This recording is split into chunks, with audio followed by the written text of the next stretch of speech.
D'où vient cette manière de prier? Mais les gens disent, d'où vient cette sagesse?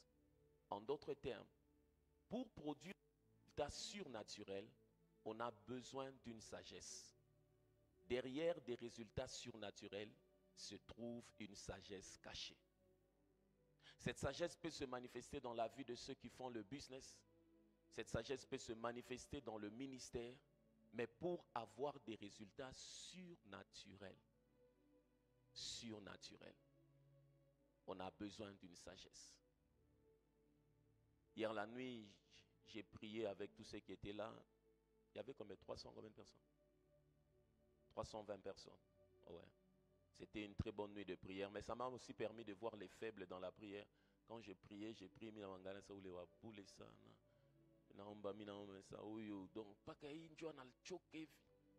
donc vous savez, ta vie de prière ne joue pas avec ta vie de prière.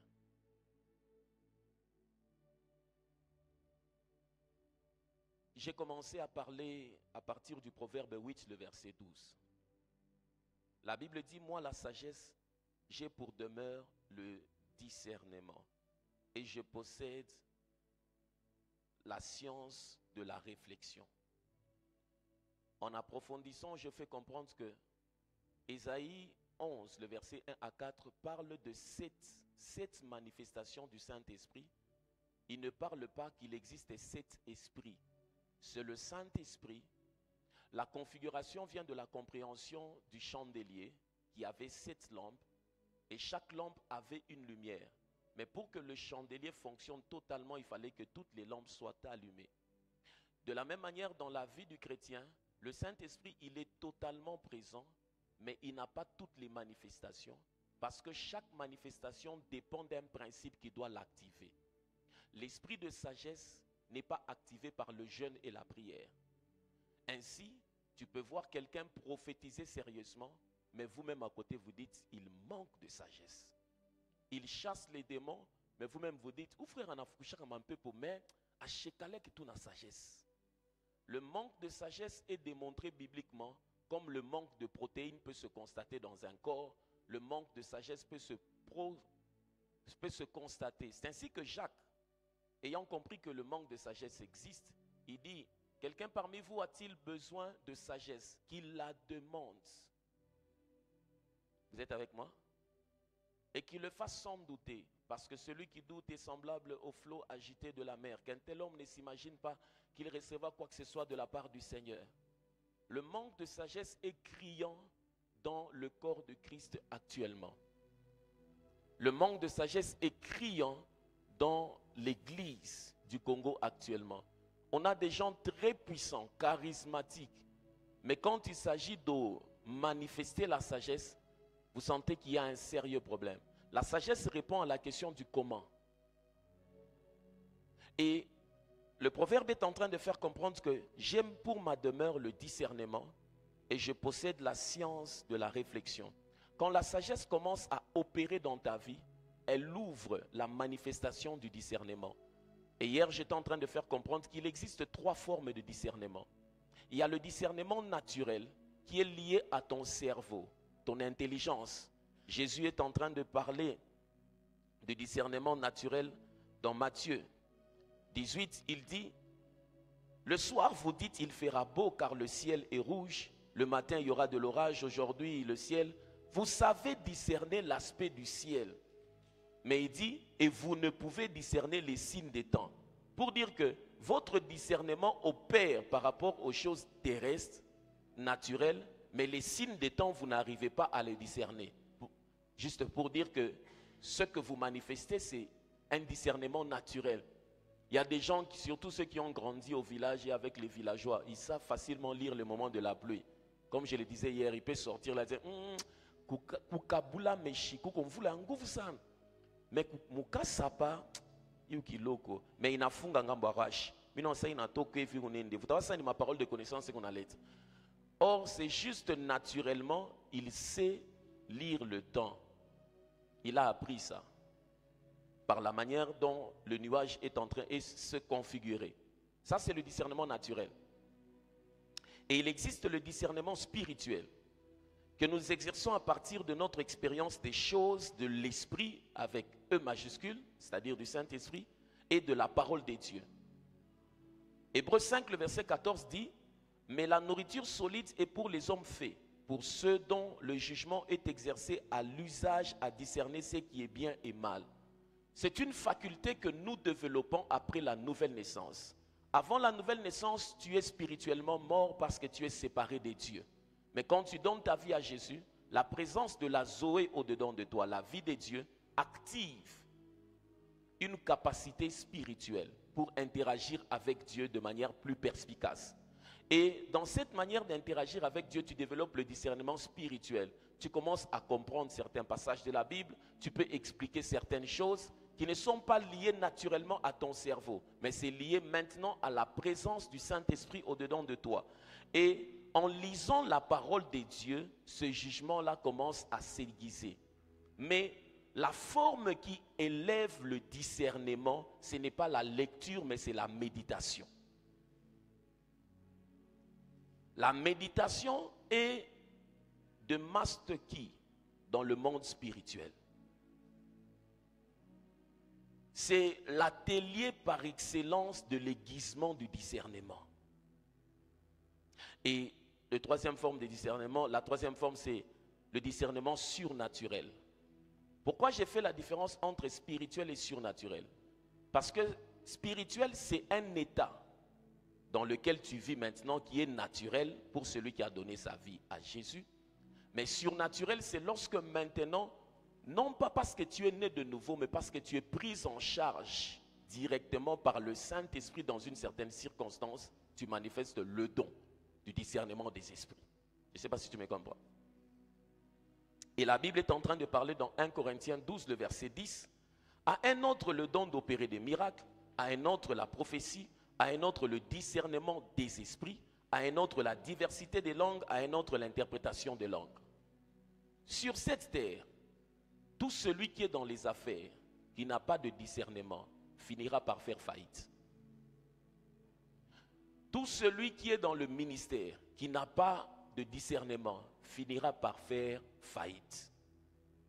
Tout celui qui vit sur cette terre, qui a besoin d'interagir dans le monde où circule l'argent et qui manque de discernement, sa vie finira par être une proie aux âmes méchantes. Parce que toute chose commence sur le plan spirituel. Je vais avancer. Maintenant, quand quelqu'un développe le discernement spirituel, je vais donner la bonne définition pour comprendre discerner ce que ça signifie. Hébreux 5, le verset 14 que nous avons lu souligne l'importance. Discerner, c'est l'action de différencier par l'esprit. L'action de différencier par l'esprit. L'homme est esprit, âme et corps, n'est-ce pas? N'est-ce pas? C'est-à-dire, avec ton intelligence, tu peux différencier quelque chose. Ça, c'est au niveau du corps. Mais il y a une différence des choses que tu fais qui ne sont pas liées à ton corps, mais qui sont liées à ton esprit. Et c'est ce que nous appelons le discernement spirituel. C'est la capacité de voir que ça ici, c'est une malédiction qui agit. Ça ici, ce n'est pas à moi. Ça, c'est une opportunité que Dieu m'a donnée. Et discerner, c'est l'action de différencier par l'esprit, non pas par ton cerveau. Faire la différence, juger par comparaison. Quand on dit juger par comparaison, c'est-à-dire sur le plan spirituel, tu arrives à saisir deux choses et tu sais dire que ça, ce n'est pas des dieux, ça, c'est des dieux. Examiner, juger. Donc discerner, c'est le fait de percevoir la réalité des choses.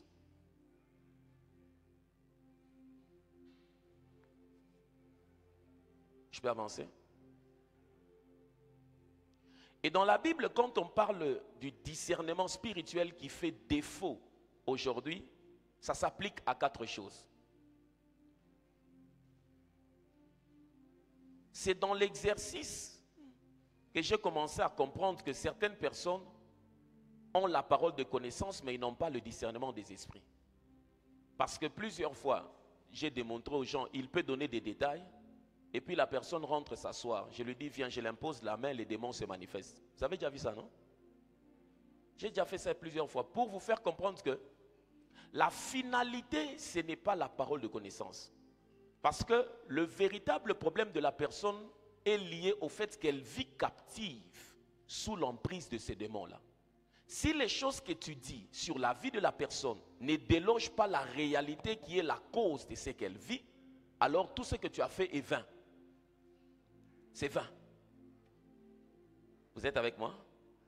Quelle différence faites-vous entre la parole de connaissance et le discernement des esprits? Dans le domaine de la parole de connaissance, je te parle des faits que tu connais. Mais le discernement des esprits te parle de la cause, la source de ce que tu vis. Par exemple, si je dis que tu es né telle date, le jour de ton anniversaire, tu avais connu un accident. Je me limite là. Ça, c'est la parole de connaissance. Mais maintenant, le discernement des esprits vient faire comprendre que cet accident était causé par un esprit de mort qui te cherchait, qui est là jusqu'à présent. Et je le chasse. Si je me limite à te donner ton nom et te dire le fait qui était le jour de ton anniversaire, c'est une parole de connaissance, ça n'a rien produit. Parce que la solution, c'est de faire quitter la personne des ténèbres à la lumière. Vous êtes avec moi? Le discernement spirituel, quand l'esprit grandit par le frottement avec la parole de Dieu et la prière en langue, pas la prière en langue, en esprit, la première des choses de discernement s'applique aux choses de l'esprit, aux choses du Saint-Esprit. Tu auras la capacité de comprendre que ça vient du Saint-Esprit, ça ne vient pas du Saint-Esprit. Le discernement fonctionne avec le témoignage intérieur, la voix audible et les visions. Il y a des moments, quand tu regardes quelqu'un, tu peux voir une image qui te dit que cette personne est sous une malédiction. Tu peux voir cette personne dans un cercueil et tu comprends directement que c'est un esprit de mort. Tu peux l'entendre. Tu peux recevoir la conviction intérieure qui se manifeste avec la paix pour dire que même quand je ne manifeste pas la chose, mais ça vient de Dieu. Vous êtes avec moi? Et ça s'applique aux choses de l'esprit. Beaucoup de chrétiens ratent le moment de la visitation où l'onction est en train de le visiter, où Dieu veut changer sa vie financière. Mais ils n'arrivent pas à comprendre les saisons de sa visitation que le Saint-Esprit est en train de lui donner. Par exemple, il peut sentir que ces derniers temps, il doit beaucoup jeûner. Il n'arrive pas à comprendre pourquoi. Il ne sait même pas comprendre que ça vient du Saint-Esprit. La marche avec l'Esprit est liée beaucoup plus à l'obéissance avant la compréhension. Quand tu marches avec le Saint-Esprit, ton obéissance vaut mieux que le sacrifice et la compréhension. Quand tu es sûr que ça vient de lui, la seule chose que tu dois faire, c'est d'obéir. Mais déjà, tu as un problème avec la reconnaissance de la voix de l'Esprit. La deuxième des choses, le discernement s'applique aux choses qui concernent le royaume des dieux. Quelle différence faites-vous entre le royaume des dieux et le royaume des cieux?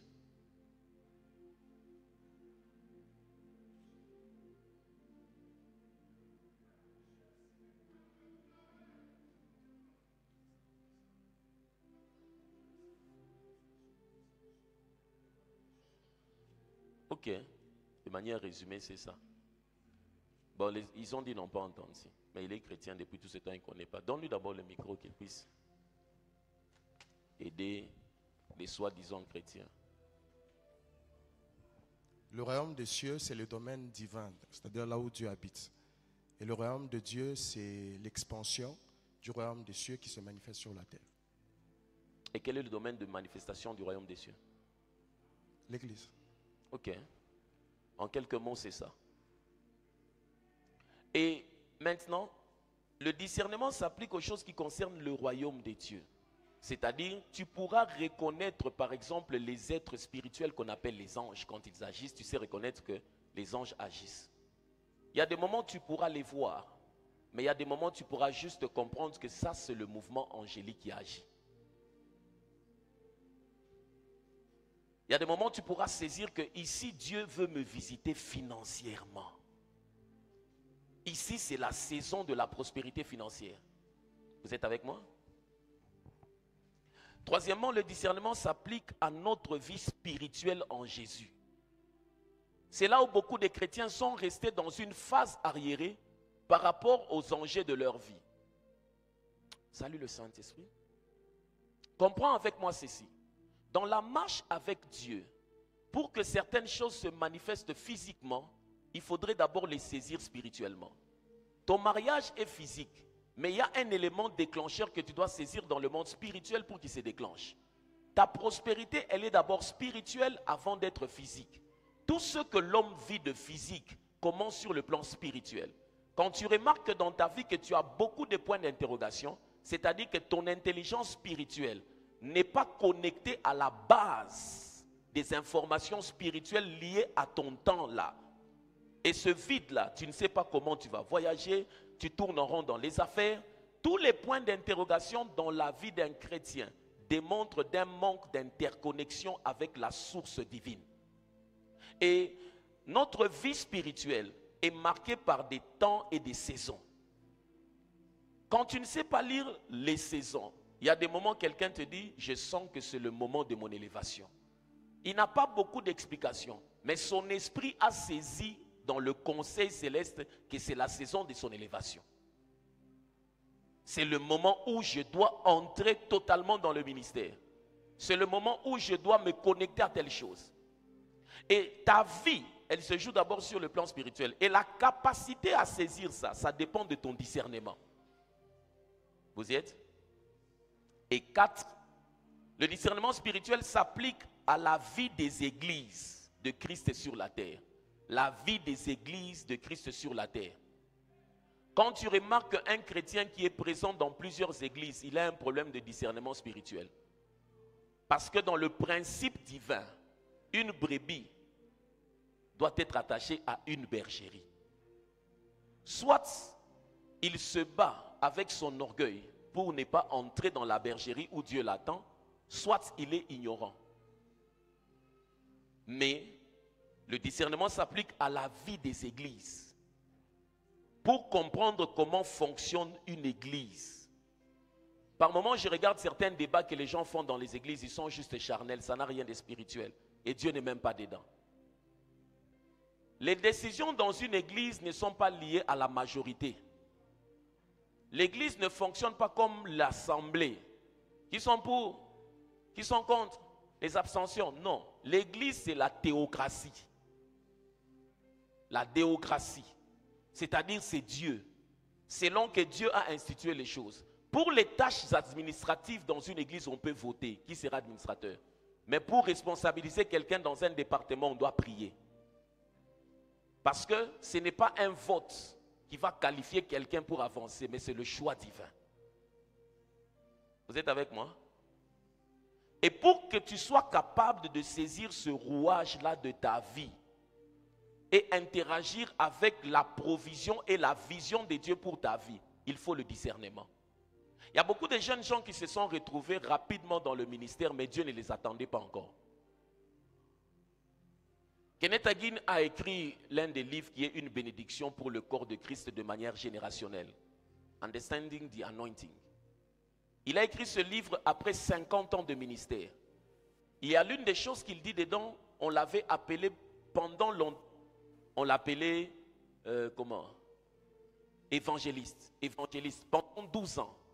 Il était seulement quand elle va, Eva. Et puis un jour en prière, Dieu lui a dit, moi je ne t'ai jamais appelé évangéliste. Après combien?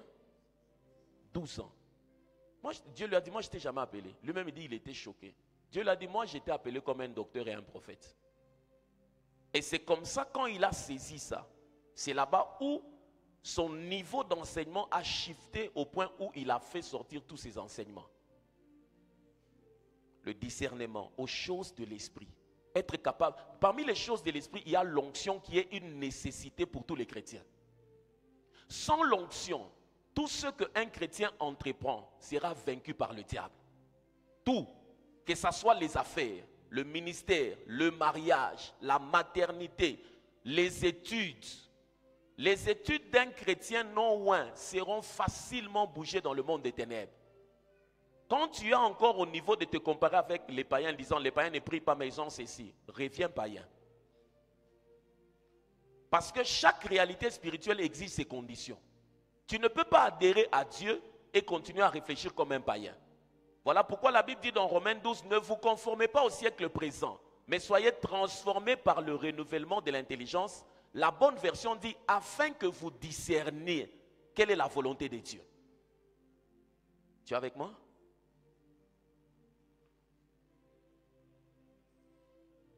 C'est ce dont 1 Corinthiens 2,9 parle. Un chrétien qui ne fonctionne pas avec des discernements. Une fois, quelqu'un m'a dit, non, Banan Kimbia dans ma coûte. Je lui ai posé la question, ça s'est passé comment? Non, quelqu'un m'a proposé un marché, tout ça, je lui ai transféré de l'argent. J'ai dit, tu le connais? C'est ton frère? Il est de votre famille? Non. Donc tu l'as seulement entendu comme ça, on empathie à ma coûte. Quel manque de discernement. 1 Corinthiens 2, le verset 9. Mais, comme il est écrit, ce sont des choses que l'œil n'a point vues, que l'oreille n'a point entendues, et qui ne sont point montées au cœur de l'homme. Des choses que Dieu a préparées pour ceux qui l'aiment. La suite. Dieu nous les a révélées par l'Esprit, car l'Esprit sonde tout, même les profondeurs de Dieu. Lesquels des hommes, en effet, lequel des hommes, en effet, connaît les choses. Connaît les choses de l'homme, si ce n'est l'Esprit de l'homme qui est en lui. De même, personne ne connaît les choses de Dieu, si ce n'est l'Esprit de Dieu. Yes. Or nous n'avons pas reçu l'Esprit du monde, mais l'Esprit qui vient de Dieu, afin que nous connaissions les choses que Dieu nous a données par sa grâce, et nous en parlons, non avec des discours concernant la sagesse humaine. Tu peux t'arrêter jusque là. Acclame d'abord cette parole magnifique.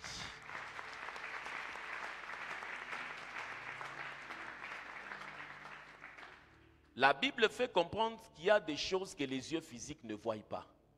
Il y a des choses que la réflexion, qu'elle soit réflexion, n'arrivera jamais à les sonder. C'est-à-dire, la Bible est en train de montrer que l'homme dans son humanité est limité.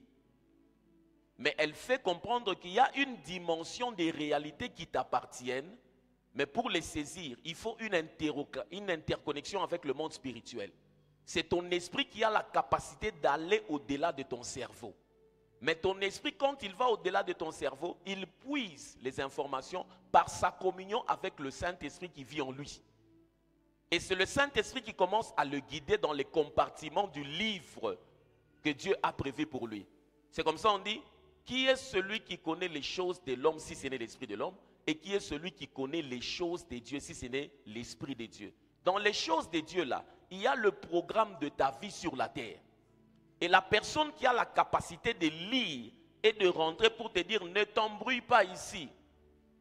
La révélation intervient lorsque les écrits ne te donnent pas la précision de comment tu dois agir.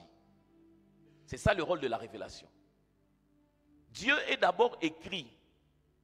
Quand, je donne toujours l'exemple simple, quelqu'un postule pour le travail, Dieu a interdit de travailler? Comment Dieu a interdit de travailler? Et maintenant, quand on l'appelle à 5 entreprises, tous l'appellent. Et puis ça tombe même que le même jour-là, il doit aller répondre à 5 emplois. Il doit faire un choix, non? C'est là-bas maintenant où la révélation doit intervenir pour lui donner la précision dans les actions que Dieu a permis. Pour savoir que tu dois travailler, mais voici là où tu dois travailler. Et le discernement spirituel est donc le produit du renouvellement de notre façon de penser que le Saint-Esprit opère par la parole de Dieu. Si tu es chrétien et que tu me suis, et que tu as un problème sérieux pour lire la Bible, il y a des choses que tu ne vas jamais comprendre. C'est là-bas où vous entendez quelqu'un prophétise sérieusement, mais il manque sérieusement de sagesse.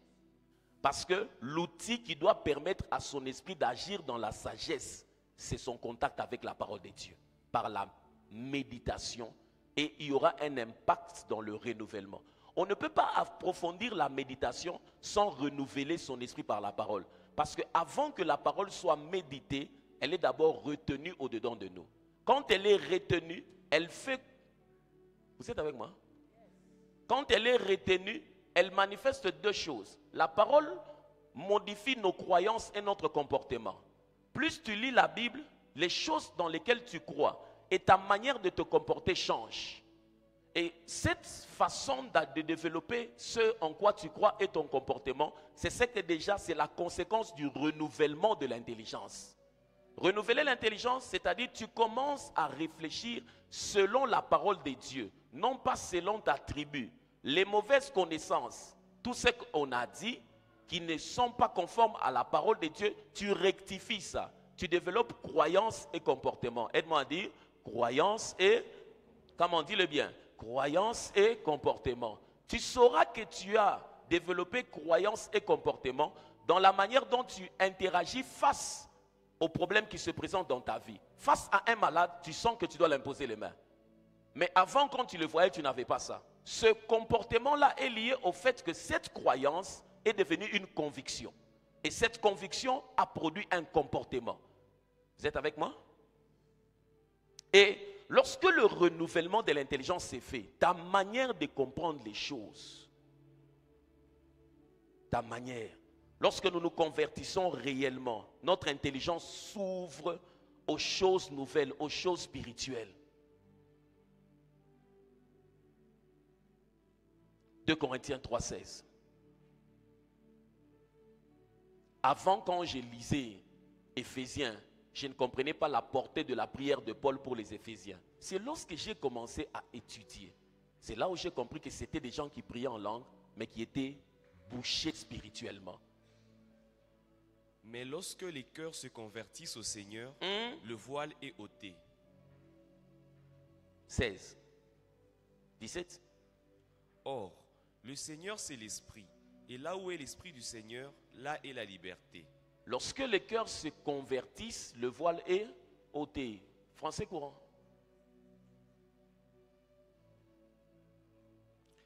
Mais, comme il est écrit, lorsqu'on se tourne vers le Seigneur, le voile est enlevé. Or, le mot Seigneur signifie ici l'Esprit, et là où est l'Esprit du Seigneur est présent, là est la liberté. Or, le mot Seigneur signifie ici quoi? L'Esprit. Donc, c'est lorsque on se tourne vers l'Esprit que le voile est enlevé. Quelqu'un peut être né de nouveau, mais il ne se tourne pas vers l'Esprit. Il n'entretient pas une relation avec le Saint-Esprit. C'est là-bas quand tu regardes sa vie, tu te poses la question, mais comment tu n'arrives pas à comprendre que parce que simplement son niveau de discernement est bouché. C'est le constat que Paul avait fait, un constat amer, en regardant les Éphésiens. Il a dit non, vous priez en langue, vous guérissez les malades, mais vous êtes bouchés. Je prie que Dieu illumine les yeux de vos cœurs. Parce qu'il y a comme un voile. Il y a une réalité que vous devez percer par rapport à ta vie. Voisin, tu as ta quantième lecture de la Bible en général. Tu as compris? Le jour où tu seras en affaire avec un juif, c'est là où tu comprendras pourquoi ils ont toujours la supériorité financière. Je disais le dimanche en introduction qu'un juif formule 100 prières par jour. 100. 1, 2, 3, 100. Qu'il soit multimilliardaire, qu'il soit de bas échelle, un juif dans ses journées a un quota de 100 prières qu'il récite. Son esprit est tellement conditionné pour l'excellence que quand vous êtes avec lui, la force d'attraction des ressources lui obéissent facilement. Parce que dans la vie, le matériel t'obéit en fonction de la force de ton esprit. La Bible parle des disciples de Bérée. Quand on a cité leur cas, c'est parce qu'ils étaient extraordinaires. Acte 17, le verset 11. Ces Juifs avaient des sentiments plus nobles que ceux de Thessalonique. Ils reçurent la parole avec beaucoup d'empressement et ils examinaient chaque jour les Écritures pour voir si ce qu'on leur disait était exact. On a mis deux catégories, ceux de Thessalonique et puis ceux de Bérée. Vous êtes avec moi? Donc on a regardé comment ceux de Thessalonique se comportaient et ceux de Bérée, on a dit Bamou Bérée, Banabapita. Parce que leur manière de faire les choses, la Bible dit ils examinaient chaque jour les Écritures. On n'a pas dit ils lisaient. Examiner signifie ils réfléchissaient profondément pour en saisir le sens. Ils ne se limitaient pas, come on, Avance encore. Insiste. Un prédicateur s'est fâché une fois dans une prédication. Il a regardé. Quand tu dis que j'insiste, c'est pour une autre personne ou bien pour toi aussi?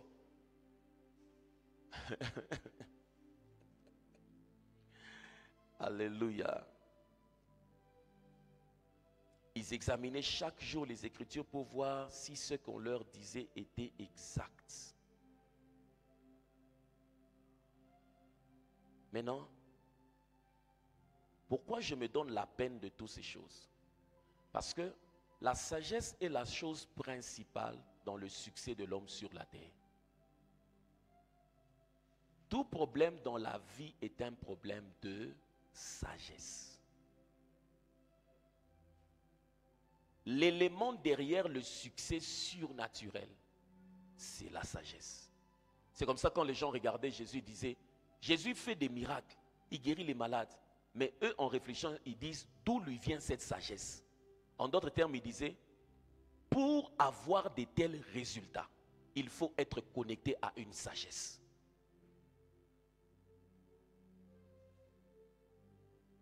Et après, tout ce que nous faisons dans la vie chrétienne, j'ai dit quoi? Dis-le bien. Dis-le plus fort.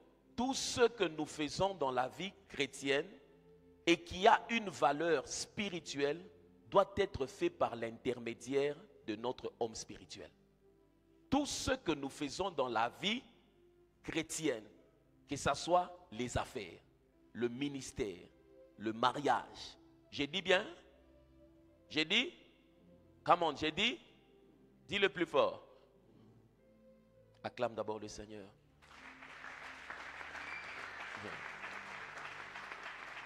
Quand tu comprends ces choses, tu vas te rendre compte que les hommes du monde des ténèbres sont conscients de cette réalité. Kamanga Mbouloche, il sait que tout ce qu'il va faire dépend du monde spirituel.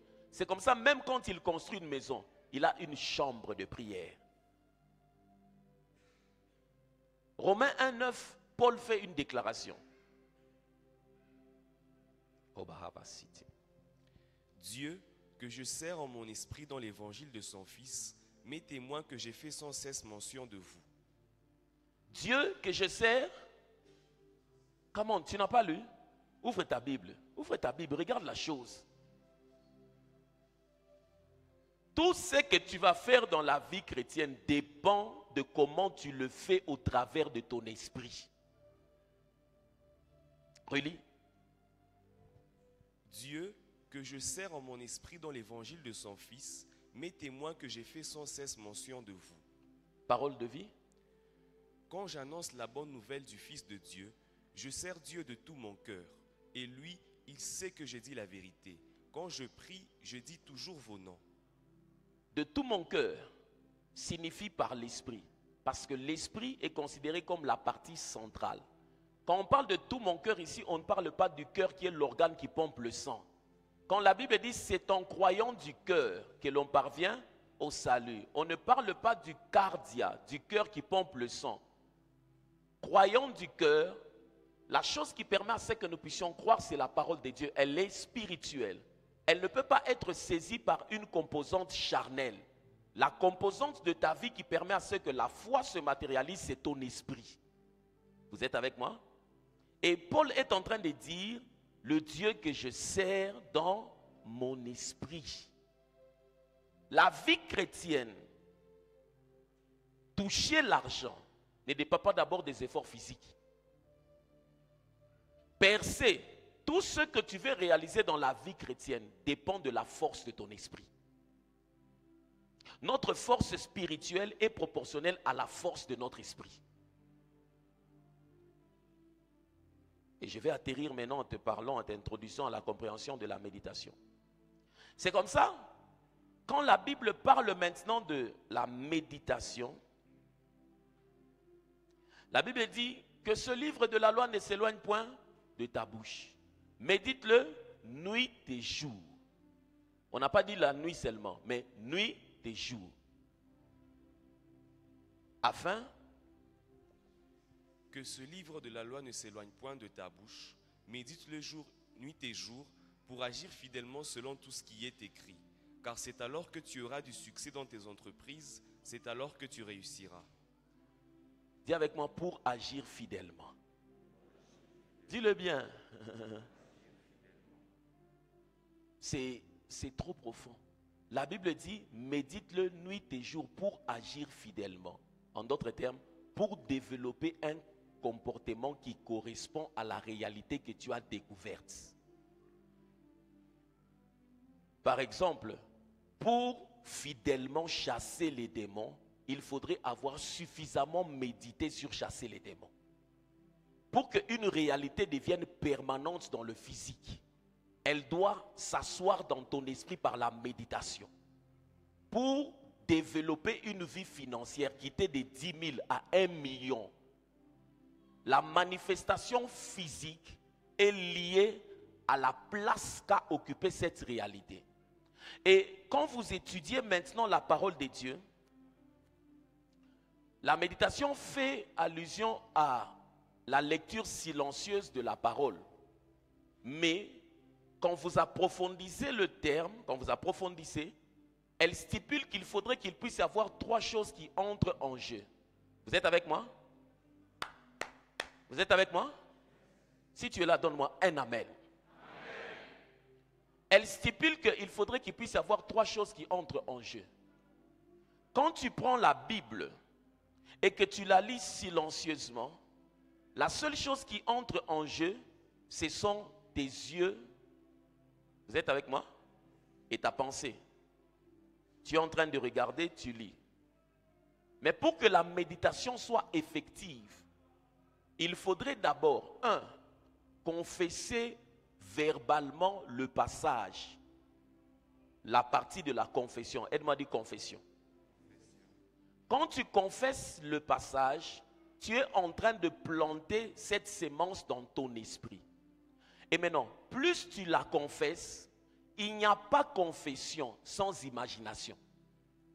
Le moment où tu restes en train de confesser un passage, le cerveau va commencer à créer des images qui veulent comprendre cette parole, c'est quoi. Par exemple, chaque jour, on a dit jour, dis-le bien, plus fort. Quand jour et nuit, tu te réveilles, tu dis, voici les miracles qui accompagneront ceux qui auront cru. En mon nom, ils chasseront les démons. S'ils prennent un breuvage mortel. Tu as dit ça le premier jour. Ton cerveau ne va pas être sollicité pour la réflexion. La réflexion est sollicitée lorsque la chose commence à devenir une pensée dominante. Mais pour que ça devienne une pensée dominante, elle entre à force de répétition. Plus tu commences à répéter, tu as quitté la confession, tu es entré dans l'implantation de la réalité. Cette parole commence à s'implanter dans ta vie. Vous êtes avec moi?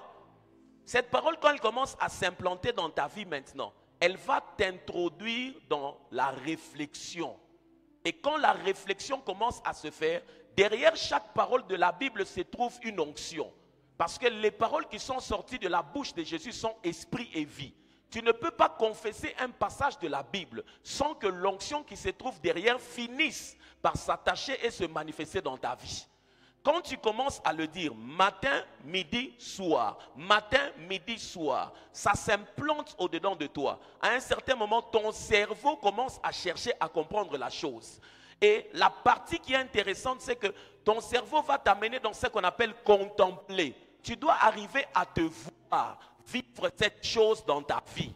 Quand tu commences à arriver à voir vivre cette chose dans ta vie, tu es comme la femme à la perte de sang. Elle se disait en elle. Tous touchaient Jésus, mais personne ne se voyait touchant Jésus être guéri. Mais pour que Jésus devienne le guérisseur, il fallait quitter le niveau de le toucher. Il fallait voir pour avoir. Et quand tu commences à méditer, le comment qui se trouve derrière la parole de Dieu commence à entrer dans ta vie. J'ai dit jour et... jour et... Tu le fais, ça entre, Et tu vas voir que quand tu t'assieds, tu commences à réfléchir sur cela. Par exemple, la Bible dit, de riche qu'il était, il s'est fait pauvre pour que je sois enrichi. De riche qu'il était. Ton cerveau va commencer à réfléchir, comment est-ce que tu peux être enrichi? Comment? Tu commences à te voir. Et quand tu commences à te voir, c'est-à-dire que tu es arrivé au niveau où la Bible dit, la parole s'est faite chair. Pour que la parole devienne chère, il faudrait y travailler intentionnellement, quotidiennement. Ce n'est pas aujourd'hui, tu t'es réveillé, tu as prié, tu as lu la Bible 1 heure du temps, et puis la semaine prochaine, tu reviens avec la même chose. Non, il a été démontré pédagogiquement et psychologiquement. Pour qu'une réalité entre dans la vie de quelqu'un, il doit le faire dans une fréquence de 21 jours. Quand tu t'assieds avec la même réalité, tu veux commencer à chasser les démons. Prends le passage de la Bible qui parle de ça. Matin, midi, soir. Quand tu te mets, tu lis. Quand tu te mets, tu lis. À un certain moment, ta vie va quitter la phase de la confession. Ça va entrer dans le pilotage automatique de réflexion. Le pilotage automatique de réflexion va créer des images. L'homme ne peut pas réfléchir sans imaginer. C'est impossible. Dieu a conçu l'homme imagé. C'est ainsi que l'un des moyens par lesquels Dieu nous parle facilement, ce sont les images. Pour que la Bible devienne une réalité dans ta vie, il faudrait que la portion dans laquelle tu crois, que tu le voies dans ta vie. Dans les premiers abords, ton cerveau va refouler la chose. Mais à un certain moment, tous les couloirs spirituels méditent tout. Parce que c'est le seul moyen de faire assez que les écrits dans lesquels ils croient deviennent une manifestation dans leur vie. Les magiciens méditent. Les bouddhistes méditent. Ils ont des livres, ils ont des chants, ils ont des prières. Les chrétiens ont le livre, des chants, et puis... Mais les chrétiens ignorent la chose qui fait à ce que les écrits deviennent une réalité. C'est comme ça que tu peux voir les gens sont nés de nouveau la même date. Ils ont été baptisés le même jour. Mais leur croissance spirituelle ne sera pas la même. Les uns vont se démarquer. Les autres vont rester comme cela. Si tout ce que tu fais dans la vie chrétienne, il n'y a pas une place quotidienne pour la méditation, tu n'iras nulle part. Tu n'iras nulle part. Il y a la méditation et la prière en langue. Malheureusement, la prière en langue de beaucoup ne les bénit pas parce qu'ils ne comprennent pas pourquoi on prie en langue.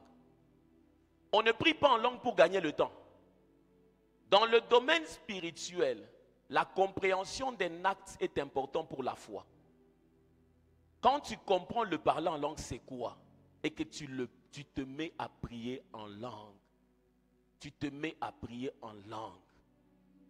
La foi dans ce que tu crois va créer des résultats. Vous êtes avec moi? Et la sagesse fait défaut.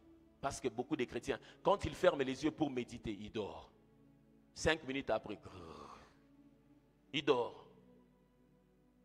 Son esprit refoule cette réalité. Son corps refoule la réalité. C'est comme ceux qui ouvrent la Bible. Salut le Saint-Esprit. Tu as chanté le chant que je chantais.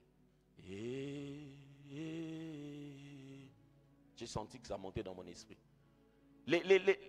Beaucoup de chrétiens, tu lui dis, tu vas lire la Bible. Il peut commencer lundi, mardi. Le 3e jour, quand il veut lire, lui-même, il sent qu'il y a comme un obstacle. Parce que la lecture de la Bible est un combat spirituel. La Bible se trouve dans une fréquence plus élevée que ton humanité.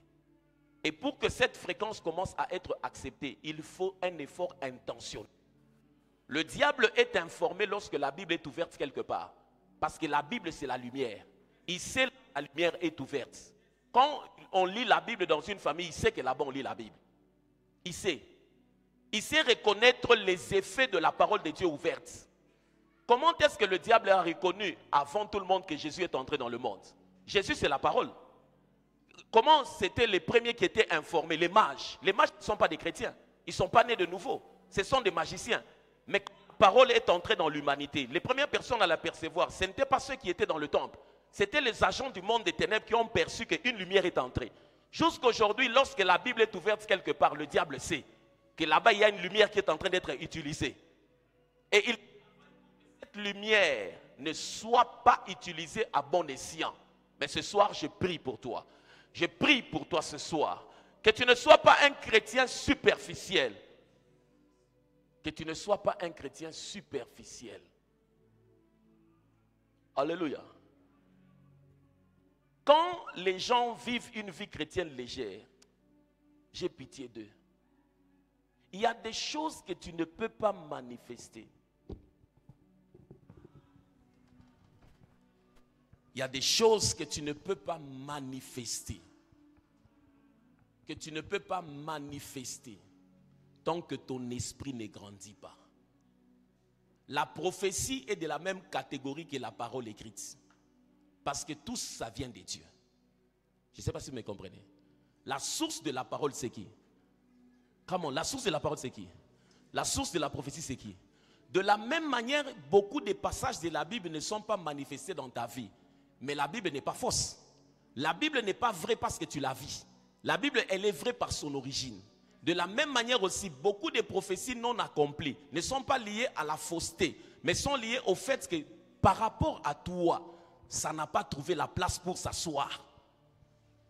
Comme tu ne peux pas manifester toute portion de la Bible, toute prophétie ne peut pas s'accomplir dans la vie de tout chrétien. Parce que dans l'accomplissement de la parole de Dieu, il y a la part de Dieu et la part de l'homme. De la même manière, tous les chrétiens ne chassent pas les démons, bien que c'est écrit, voici les miracles qui accompagneront ceux qui auront cru. De la même manière, il y a des chrétiens qui meurent avec des vraies prophéties. Parce que quand ça quittait déjà le monde spirituel, ce n'est plus la faute à Dieu. Quand la parole est écrite, si tu ne chasses pas les démons aujourd'hui, c'est parce que Jésus n'était pas venu à la croix? Non. Ce que tu ne manifestes pas, ce n'est pas la faute à Dieu. C'est toi qui dois faire la chose. Salut l'Esprit de Dieu.